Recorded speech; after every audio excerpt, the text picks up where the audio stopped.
Welcome to our YouTube channel Jai Jai education.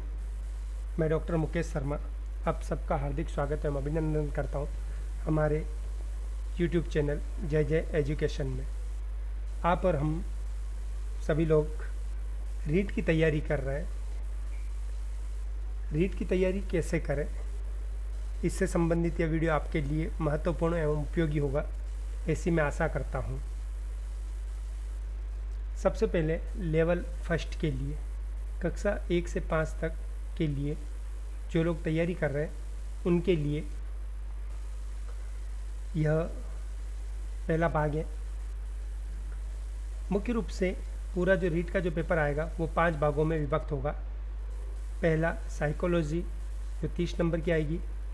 दूसरा होगा language first यानी कि हिंदी, इंग्लिश, संस्कृत, उर्दू जो भी आप चाहें उनमें से कोई एक विषय लेना होगा जो भाषा प्रथम के नाम से पुकारी जाती है। 30 नंबर के इसके क्वेश्चंस होंगे। फिर तीसरा जो पेपर का चरण होगा वो होगा भाषा द्वितीय या लैंग्वेज सेकंड। इसमें भी उसी तरीके से हिंदी, इंग्लिश, संस्कृत, उर्दू जो भी आप भाषा चुनेंगे वो उसके भी 30 प्रश्न होंगे। अब दोनों में लेकर के अगर आपने मान लीजिए फर्स्ट में अगर आपने हिंदी चुनी है तो लैंग्वेज सेकंड में आप हिंदी नहीं चुन सकते, इसके अलावा आप कोई भी विषय चुन सकते हैं। या आपने फर्स्ट में अगर संस्कृत चुनी है तो आप सेकंड में संस्कृत नहीं चुन सकते, या फर्स्ट में अगर आपने इंग्लिश चुनी है तो आप सेकंड में इंग्लिश नहीं चुन सकते। कहने का अभिप्राय है कि आपको कोई भी जो फर्स्ट में भाषा चुनेंगे वो द्वितीय के अंदर आप वो भाषा नहीं चुन सकते। फिर आता है पर्यावरण अध्ययन, इसके 30 प्रश्न आएंगे। और पांचवा जो होगा इसका चरण वो होगा गणित, इसके भी 30 प्रश्न आएंगे। इस प्रकार टोटल 150 प्रश्न आएंगे। कई बच्चे इस विषय को लेकर के कंफ्यूज रहते हैं कि उन्हें कौन सी भाषा चुननी चाहिए प्रथम में, कौन सी भाषा सेकंड में चुननी चाहिए। तो मेरा व्यक्तिगत अनुभव मैं आपके साथ शेयर कर रहा हूँ कि मुझे लगता है आपकी पकड़ या आप किस भाषा को सबसे ज़्यादा समझते हैं, कहने का मेरा अभिप्राय है कि आपकी मनपसंद लैंग्वेज कौन सी है। या अगर हम इसे बहुत साधारण शब्दों में अगर मैं बात करूं तो आपका फेवरेट सब्जेक्ट कौन सा है, हिंदी, संस्कृत, इंग्लिश, पंजाबी, उर्दू जो भी आपका फेवरेट सब्जेक्ट है या जिस पर आपकी पकड़ हो वो आप सेकंड में चुनिए, लैंग्वेज सेकंड में। जिस पर आपकी पकड़ थोड़ी कमज़ोर है उसको आप लैंग्वेज फर्स्ट में लीजिए। पर जिस पर आपकी पकड़ है ही नहीं उस सब्जेक्ट को आप हमेशा के लिए भूल जाइए। कम से कम इस रीट एग्ज़ाम्स के लिए तो उस सब्जेक्ट को चुनिए ही मत। मेरे पास अधिकांश बच्चे इस बात को लेकर के प्रश्न उठाते हैं कि हमें कौन सी भाषा चुननी चाहिए। और जब मैं उनसे कहता हूँ कि आपने कौन सी भाषा का चुनाव किया है तो अधिकांश बच्चे कहते हैं कि मेरी मित्र ने या मेरे दोस्त ने मुझे ये कहा है कि मैं हिंदी चुन रहा हूँ या चुन रही हूँ तो तुम भी हिंदी चुन लो फर्स्ट के अंदर, सेकंड में मैंने इंग्लिश चुनी है तो तुम भी इंग्लिश चुन लो, मैं तुम्हें पढ़ा दूंगी या पढ़ा दूंगा। पर मैं ये मानता हूँ कि परीक्षा के दिनों में जब आप पेपर देने बैठेंगे, जब आपके सामने पेपर होगा तो आपका ज्ञान ही आपको सफलता दिला पाएगा। इसीलिए स्वयं का मूल्यांकन आपसे बेहतर और कोई नहीं कर सकता। इसीलिए मैं ये सोचता हूँ कि आपको जिस पर आपकी बहुत अच्छी पकड़ है वो लैंग्वेज सेकंड में चुनिए और जिस पर आपकी पकड़ उससे कम है वो फर्स्ट में चुनिए। पहला नियम तो ये कहता है। दूसरा नियम जो आता है वो है सहसंबंध का नियम। सहसंबंध का नियम का अभिप्राय है कि हम सबसे पहले सिलेबस उठा करके अगर हम देखें तो क्योंकि हमारे पास बहुत कम समय है तो हमें करना क्या है कि ऐसा विषय चुनना चाहिए जो हमें एक बार की तैयारी में दोनों भाषाओं के अंदर हमें सफलता दिला पाए।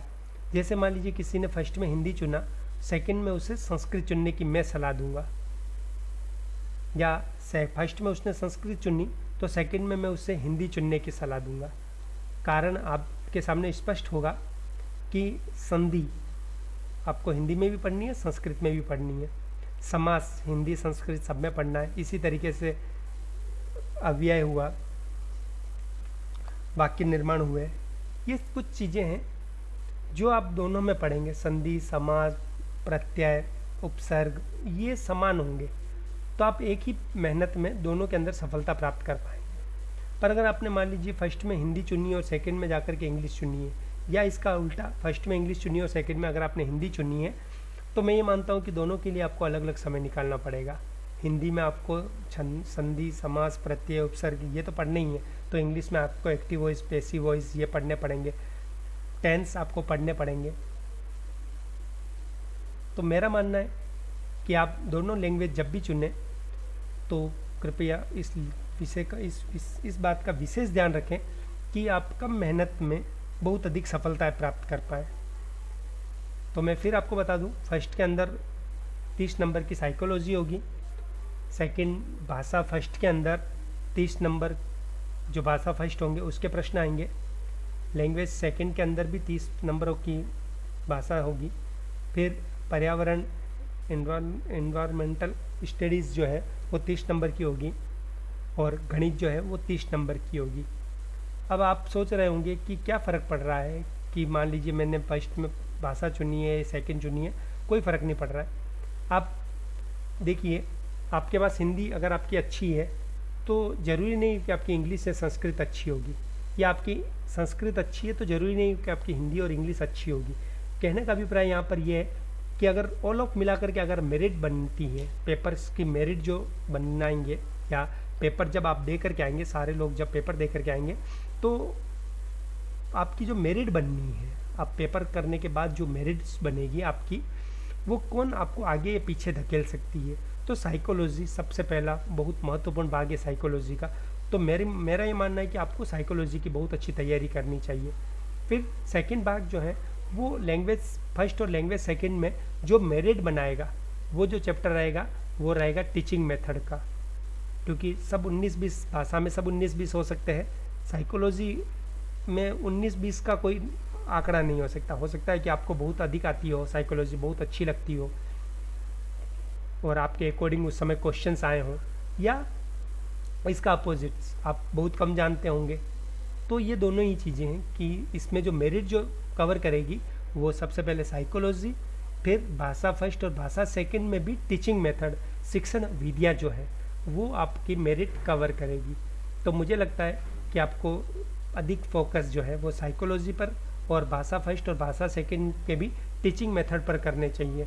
ऑल ऑफ बाकी के तो सारे लोग पढ़ेंगे ही उस अकॉर्डिंग, पर मेरा ये व्यक्तिगत मत भी है कि आप इन चीज़ों पर अवश्य फोकस करें। जो लोग लेवल सेकंड की तैयारी कर रहे हैं उन लोगों के लिए ये पूरा डायग्राम बना हुआ है। सबसे पहले साइकोलॉजी 30 नंबर की आनी है, इसी तरीके से language first Hindi, English, Sanskrit जो भी आप सब्जेक्ट चुनेंगे वो 30 नंबर के प्रश्न आएंगे। फिर लैंग्वेज सेकंड में भी इसी तरीके से 30 नंबर के प्रश्न आएंगे। फिर चौथे में जाकर के 2 भागों में ये विभक्त हो जाएगा। सबसे पहले SST यानी सोशल स्टडीज़ जो है, और दूसरा है साइंस बैकग्राउंड। तो दोनों ही ग्रुप रहेंगे। अगर आप सोशल स्टडीज़ के स्टूडेंट्स हैं यानी कि आर्ट्स अगर आपके हैं तो आपके 60 प्रश्न इसी से संबंधित आने हैं, और अगर आप साइंस के स्टूडेंट्स हैं तो 30 नंबर आपके मैथ्स के और 30 नंबर ही आपके साइंस के आने हैं। मैं जो लैंग्वेज सेकंड की तैयारी कर रहे हैं 5th to 8th तक, उनके लिए भी यही सजेशन दूंगा कि उन्हें साइकोलॉजी प्लस भाषा फर्स्ट और भाषा सेकंड में टीचिंग मेथड पर विशेष रूप से फोकस करना चाहिए। आप सबको यह वीडियो बहुत पसंद आई होगी। मैं आपको सभी को एक सजेशन और देना चाहूँगा, अगला वीडियो जो आएगा हम तैयारी किस तरीके से करें। अभी हमने पढ़ा है कि हमें क्या चुनना चाहिए सब्जेक्ट, अगला वीडियो जो आने वाला है वो है हमें किस तरीके से तैयारी करनी चाहिए, उससे रिलेटेड वीडियो आने वाला है। बहुत जल्दी आपको वीडियो मिलेगा हमारे यूट्यूब चैनल जय एजुकेशन पर। आप सबको शुभकामनाएं कि आप सफलता को प्राप्त करें। Thank you very much. मैं डॉक्टर मुकेश शर्मा फिर से आपका हार्दिक स्वागत एवं अभिनंदन कर रहा हूँ इस यूट्यूब चैनल पर। मैं चाहता हूँ आप इसको लाइक करें, शेयर करें, कमेंट्स करें, सब्सक्राइब करें और बेल आइकन ज़रूर दबाएं ताकि आपको नए वीडियो के नोटिफिकेशंस प्राप्त हो पाए।